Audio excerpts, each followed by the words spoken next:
Hello children, how are you? I hope you all are good. Welcome you all to the session. Today we will continue the chapter Dictionaries in Python Programming Language. How to access keys and values simultaneously. We need the keys and values separately from a dictionary. How can we access these keys and values from a dictionary? Consider this example. My dict is equal to opening curly braces emp number colon 1 comma name colon Shivam comma dept colon sales comma salary colon 25,000. This one is a dictionary. We need the keys together. For that we can use this attribute keys. Which is the attribute? Keys is the attribute to access all the keys from a dictionary. Okay, mydict.keys. Then we can identify all the keys from this dictionary. The keys are emp number, name, DEPT and salary. Check this one. Then how can we access the values? mydict.values. Opening and closing parenthesis. Then after the execution of the statement, we can identify all the values from that dictionary. 1. Shivam, sales 25,000. Okay, clear? Then we can convert the sequence returned by keys and values by using list. We can convert the sequence returned by keys and values by using list. Check this one. List, opening parenthesis, mydict.keys.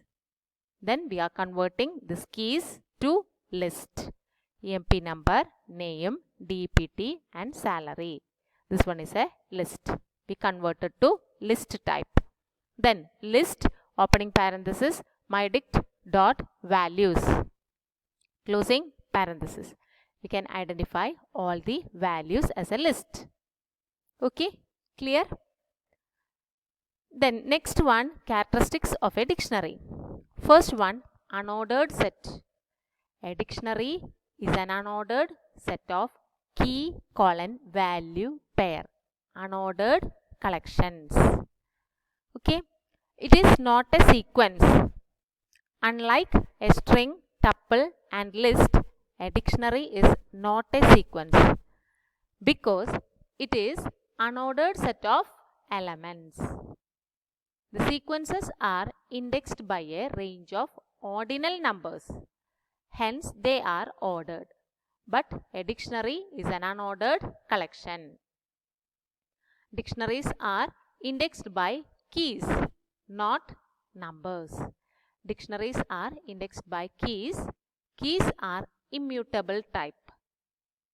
Okay. Then, keys must be unique.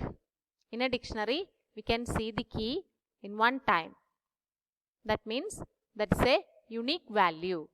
Each key within dictionary must be unique.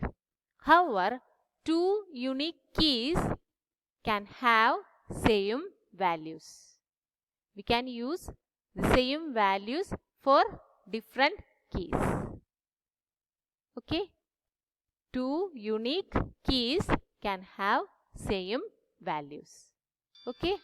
Next one, mutable. Like list, dictionaries are also mutable. We can change the value of a certain key in place. We can change the values in a dictionary. Data of 3 is equal to 400. That means in this third key, the value we updated. We changed the value. Okay. Then data, we can see the updated data. We can change the value of a certain key in place. So, to change value of dictionary, the format is dictionary name. Within the square bracket, we can specify the key. If it is a string, we have to specify within this single quote or double quote. If it is a numeric value, no need to specify this single or double quotes. That is equal to new value. You cannot only change, but you can add new key value pair. Dictionary name, new key is equal to value. We can add one more key value pair to that dictionary itself. Okay, clear? Then internally stored as mappings. These dictionaries are internally stored as mappings. Internally, the key value pairs are associated with one another with some internal function. That function is called hash function. This way of linking is called mapping. This is known as mapping. That is key 1 that is associated with the value 1. Key 2 that is associated with the value 2. Key 3 value 3. Key 4 value 4. This function is known as hash functions. This way of linking is called mapping. Okay. Then next one, working with the dictionaries. First one, multiple ways of creating dictionaries. Initializing a dictionary. In this method, all the key value pairs of dictionary are written collectively separated by commas and enclosed in curly braces. Normally we are using like this. Student is equal to opening curly braces, roll enclosed by double quote or single quote, colon 1, then comma separated by comma. Then next key value pair, name colon Scott, comma per colon 90, closing curly braces. Normally we are using this method. Okay. Then adding key value pair to an empty dictionary. How to add a key value pair to an empty dictionary? In this method, we first create empty dictionary and then key value pairs are added to it, one pair at a time. First create an empty dictionary. After that, we can add key value pairs, one pair at a time. Example, alphabets is equal to opening and closing curly braces, that is empty dictionary, or alphabets is equal to DICT opening and closing parenthesis. In these two ways we can create the empty dictionary. Okay. Then multiple ways of creating dictionaries. Alphabets is equal to opening and closing curly braces. Then we can add the key value pairs, one pair at a time. Now we will add new pair to this empty dictionary one by one as alphabets A. This one is a key, that is equal to apple. Alphabets B, that is equal to boy. Here the keys are A and B. The values are apple, boy. Okay, clear? Creating dictionary from name and value pairs. Using the dict function constructor of dictionary, you can also create dictionary initialized from specified set of keys and values. There are multiple ways to provide keys and value to dict function. Okay. Specific key value pairs as keyword argument to dict function. Student is equal to dict function. Within this parenthesis, we can specify roll is equal to 1, comma, name is equal to Scott, comma, PER, percentage is equal to 89. No need to specify any double quotes. Here, dict is a function. Automatically, it will take the keys and values. Okay, roll is equal to 1. We are not specifying here this colon. Okay, clear? Specify comma separated key value pairs. That time we have to specify student is equal to dict opening parenthesis, opening curly braces, then roll colon 1, comma, name colon Scott, comma, PER colon 89. Understand the difference between this specify comma separated key value pairs and specific key value pairs as keyword argument to dict function. Okay. Then next one, specify keys separately and corresponding values separately. In this method, keys and values are enclosed separately in parentheses and are given as arguments to the zip function inside dict function. Example, emp is equal to dict. Inside that we have to specify the zip function. dict, then opening parenthesis, zip, again opening parenthesis. Inside that we are specifying the keys and values. emp number, name, dept. These are the keys. Then comma, the values are 1, comma, Scott, comma, hr. These all are values. Okay. In this way also we can create the dictionary. Okay. Clear? Then specify key value pairs separately in form of sequences. In this method, one list of tuple argument is passed to dictionary. That is dict function. This list or tuple contains individual key value pairs. Check this one. emp is equal to dict, opening parenthesis, first name, comma, Victor.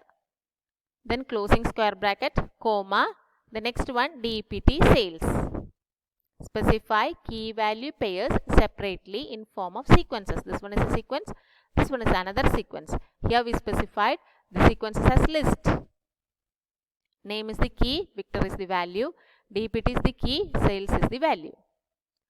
Then emp is equal to dict, opening parenthesis, again opening parenthesis, one more opening parenthesis, name, comma, John, comma, dept, comma, it, comma, salary, sale, comma, 1200. Okay.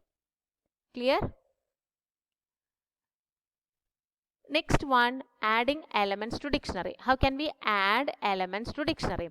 You can add new element to dictionary as dictionary name, key is equal to value. Dictionary name, opening square bracket, then key, closing square bracket, that is equal to value. The next one, nesting dictionaries. You can add dictionary as value inside a dictionary. This type of dictionary known as nested dictionary. Inside one dictionary we can use another dictionary, that is known as nested dictionaries. For example, visitor is equal to name, Scott, address, in this address house number, city and pin code. Okay. Here we started this dictionary, name, then address. In this address again we use this house number, city and pin code. Inside one dictionary we used another dictionary. Okay, that is known as nested dictionaries. Okay, clear? How to print elements of nested dictionary? For that, first create the dictionary. Visitor is equal to name, Scott, address, house number, city, then pin code. These all are keys. Then house number 11 A bar B, city, Kanpur, pin code, this one. Then simply use this visitor or print visitor. We can see the name, Scott, address of that particular person is this one. Then how can we access each elements from this dictionary? For that we can use visitor, opening square bracket, specify the key, that is name. Then we can identify the values Scott. Then to access nested elements we can use the statement as visitor, opening square bracket, address, close that square bracket. Then next one, next which value we need. If we need this house number, we can specify the house number. Otherwise we can use this city or pin code. So visitor, opening square bracket, address, closing square bracket, again opening square bracket, city. That time we can identify the value as Kanpur. To access nested elements we can use the statement like this. Okay, clear? Okay students, I hope it's clear to you. These all are very easy and interesting topics. So study these all topics in an effective way. The notes of the topic is attached. Take down the notes and learn it. A test paper is also included. Submit your answers as soon as possible. That's all for today. We will meet in the next class. Till then, take care. Bye.